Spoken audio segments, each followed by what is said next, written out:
আসসালামু আলাইকুম প্রিয় দেশবাসী। ব্যারিস্টার সুমন নামে একটা সেরা আছে না, ব্যারিস্টার সুমন।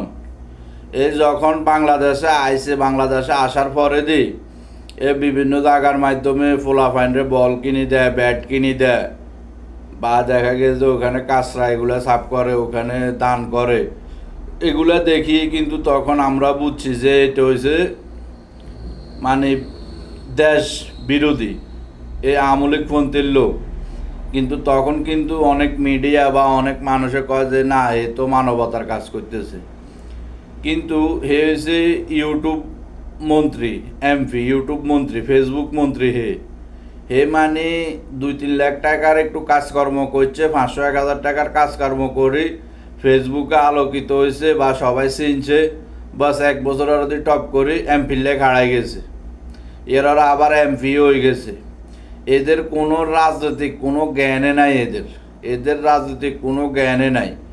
বাস বাইরের রাষ্ট্রে আসিল, বাইরের রাষ্ট্রে পড়ালেখা করছে, বাংলাদেশে আইসে 2000-5000 টাকা জাগা জাগা দান করছে, আর ফেসবুক ওগুলো ভিডিও ওগুলো করে চাইছে, মনে করছে যে আর তো ব্যাকে চিনে, বাস এমপির লেখ হারাই গেছে, এমপি করছে। কিন্তু এগুলো করছে যাক, এগুলো এর ব্যক্তিগত ব্যাপার।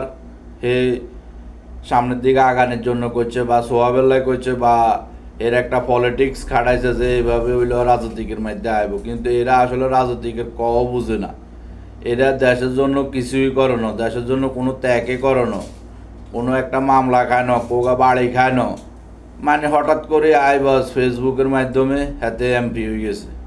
কিন্তু তারপরে আঙ্গো দুঃখ নাই, দুঃখ হয়েছে আঙ্গো এই জায়গা যখন সাইদি সাহেবের জেলে রাখা হয়েছে, সাইদি সাহেবের রায়গুলোর মাধ্যমে এই সুমনে কিন্তু বিভিন্ন রকমের মানে বিভিন্ন রকমের ক্রিটিসাইজ করা হয়েছে কিন্তু সাইদি সাহেবের।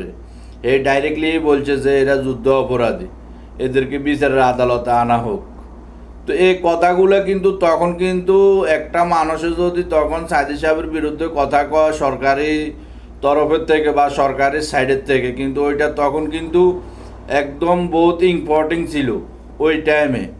যে টাইমে সাইদি সাহেবের গ্রেপ্তার করা হয়েছে বা আদালতে বারবার উঠাইতে আছে, সারা বাংলাদেশে বিভিন্ন জায়গার মাধ্যমে সবাই কিন্তু আন্দোলন করছে সাইদি সাহেবরা ছাড়ে দেওয়ার জন্য। ওই টাইমে এই ব্যারিস্টার সুমনে মাইকে সুঙ্গা তাই করছে যে না, সাইদি সাহেব তো আসলে যুদ্ধ অপরাধী, এরা থাকার এরে বিচারের আদালতে আনতে হইব। তখন কিন্তু এরা আমরা ফাইলে কিন্তু তখন এর রক কাটে দিতাম, কিন্তু তখন এর পাইনো। তো এই ব্যারিস্টার সুমন যখন ছাত্ররা আন্দোলন করে তখনও কিন্তু 3 তারিখে তখনও কিন্তু এই বললো কি যে আমি হাসিনার পাশে আছি, হাসিনারে কেউ পতন করতে হইতো না। কিন্তু হাসিনা আফা যাইবার হিসি দিয়ে যাইবার দেশ তুই চলে গেছে। যদি তুই বাপের বেড়া হইতি তাহলে তো তুই দেশে থাকতি, যদি তুই ফ্রেশ হইতি, তুই যদি বালা হইতি তো তুই দেশে থাকতি। কিনে আয় তো বালা, তুই যে হিসাবে ফেসবুকের মধ্যে বালা সাজস তুই, মানে ইমাম সাহেব, যদি এইটা হইতো তো তুই দেশে থাকতি। তুই ফালাইলি কিনলে রে, এই ব্যারিস্টার সুমনিয়া, তুই ফালাইলি কিনলে রে। শালার ফুট যদি এক বাপের জন্মস অনায় বাংলাদেশে, অনায় চাই তোর কোন বাবা তোর বাঁচা, আয় বাংলাদেশে এখন আয়। শালার ফুট আয় সত্যানি।